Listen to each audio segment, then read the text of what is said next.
اور کتاب میں ابراہیم کا ذکر کرو، بے شک وہ نہایت سچے تھے، پیغمبر تھے۔ جب انہوں نے اپنے باپ سے کہا کہ ابا، آپ ایسی چیزوں کو کیوں پوچھتے ہیں جو نہ سنیں اور نہ دیکھیں اور نہ آپ کے کچھ کام آ سکیں؟ ابا، مجھے ایسا علم ملا ہے جو آپ کو نہیں ملا، تو میرے ساتھ ہو جائیے، میں آپ کو سیدھی راہ پر لے چلوں گا۔ ابا، شیطان کی پوجا نہ کیجیے، بے شک شیطان اللہ کا نافرمان ہے۔ ابا، مجھے ڈر لگتا ہے کہ آپ کو اللہ کا عذاب آ پکڑے تو آپ شیطان کے ساتھ ہی ہو جائیں۔ اس نے کہا کہ ابراہیم، کیا تو میرے معبودوں کے خلاف ہے؟ اگر تو باز نہ آئے گا تو میں تجھے سنسار کر دوں گا اور تو ہمیشہ کے لیے مجھ سے دور ہو جا۔ ابراہیم نے سلام علیکم کہا اور کہا کہ میں آپ کے لیے اپنے پروردگار سے بخشش مانگوں گا، بے شک وہ مجھ پر نہایت مہربان ہے، اور میں آپ لوگوں سے اور جن کو آپ اللہ کے سوا پکارا کرتے ہیں ان سے کنارہ کرتا ہوں اور اپنے پروردگار ہی کو پکاروں گا۔ امید ہے کہ میں اپنے پروردگار کو پکار کر محروم نہیں رہوں گا۔ اور جب ابراہیم ان لوگوں سے اور جن کی وہ اللہ کے سوا پرستش کرتے تھے الگ ہو گئے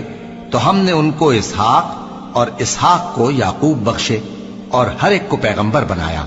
اور ہم نے ان کو اپنی رحمت سے بہت سی چیزیں عنایت کی اور ان کا ذکر جمیل بلند کیا۔ اور کتاب میں موسیٰ کا بھی ذکر کرو، بے شک وہ ہمارے برگزیدہ تھے اور رسول تھے، نبی تھے،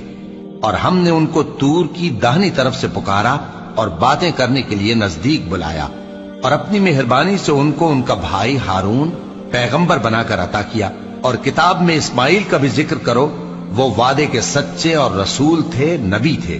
اور وہ اپنے گھر والوں کو نماز اور زکوٰۃ کا حکم کرتے تھے اور اپنے پروردگار کے ہاں پسندیدہ تھے۔ اور کتاب میں ادریس کا بھی ذکر کرو، وہ بھی نہایت سچے تھے، نبی تھے، اور ہم نے ان کو اونچی جگہ اٹھا لیا تھا۔ یہ وہ لوگ ہیں جن پر اللہ نے اپنے پیغمبروں میں سے فضل کیا، یعنی اولاد آدم میں سے، اور ان لوگوں میں سے جن کو ہم نے نوح کے ساتھ کشتی میں سوار کیا،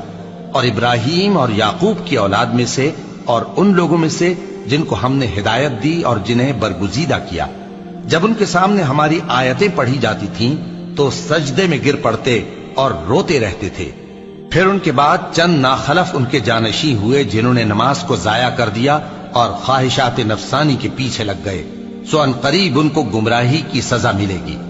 ہاں، جس نے توبہ کی اور ایمان لایا اور عمل نیک کیے تو ایسے لوگ بہشت میں داخل ہوں گے اور ان کا ذرا نقصان نہ کیا جائے گا، یعنی ہمیشہ کی بہشتوں میں جس کا اللہ نے اپنے بندوں سے وعدہ کیا ہے کہ جو ان کی آنکھوں سے پوشیدہ ہے۔ بے شک اس کا وعدہ نیکوکاروں کے سامنے آنے والا ہے،